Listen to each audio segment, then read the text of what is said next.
வணக்கம். என் பேர் மோனிஷ் பாபு. வேலூர் மாவட்டம் அணைக்கட்டு தாலுக்கா ஒதித்தூர் பஞ்சாயத்து ரஜாபுரம் என்ற கிராமத்துலேருந்து இந்த சோலார் இன்ஸ்டாலேஷன் நடந்து முடிஞ்சிருக்கு.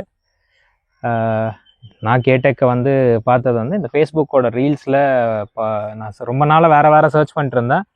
எனக்கு கேடெக்கோட ரீல்ஸ் வந்துச்சு. அவங்கள வச்சு நான் காண்டாக்ட் பண்ணி அதுக்கப்புறம் அவங்களோட வேறு இன்ஸ்டாலேஷன்ஸ் வீடியோஸ் எல்லாம் எடுத்து சஜஷன்ஸ் எல்லாம் செக் பண்ணி ரிவ்யூஸ் எல்லாம் செக் பண்ணி அதுக்கப்புறமா தான் நான் ப்ரொசீட் பண்ணேன். நான் இப்போது எங்கள் போரில் 480 அடிக்கு பிளான் கொட்டேஷன் கொடுத்தாங்க. சக்ஸஸ்ஃபுல்லாக இன்ஸ்டாலேஷனை கம்ப்ளீட் பண்ணிட்டாங்க.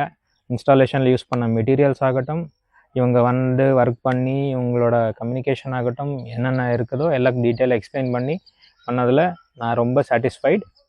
தேங்க்ஸ் கேடெக் டீம். இவங்க யூஸ் பண்ணியிருக்க மெட்டீரியல் எல்லாமே நல்ல குவாலிட்டியாக இருக்குது. நான் ஒரு மெக்கானிக்கல் இன்ஜினியர். ஸோ அதனால் என்னால் ட்ரஸ்ட் வர்தியாக சொல்ல முடியும் இவங்க நல்ல மெட்டீரியல் தான் யூஸ் பண்ணியிருக்காங்க அப்படின்னு. இதை எல்லாருமே யூஸ் பண்ணிக்கங்க அப்படின்றது என்னோட சஜஷன். எல்லா விவசாயிகளும் சோலார் எனர்ஜி யூஸ் பண்ணுங்கள், கரண்ட்டை சேவ் பண்ணுங்கள், நேச்சுரலாக ஜென்ரேட் ஆகிற கரண்ட்டை யூஸ் பண்ணி அக்ரிகல்ச்சர் பண்ணுங்கள். தேங்க்யூ.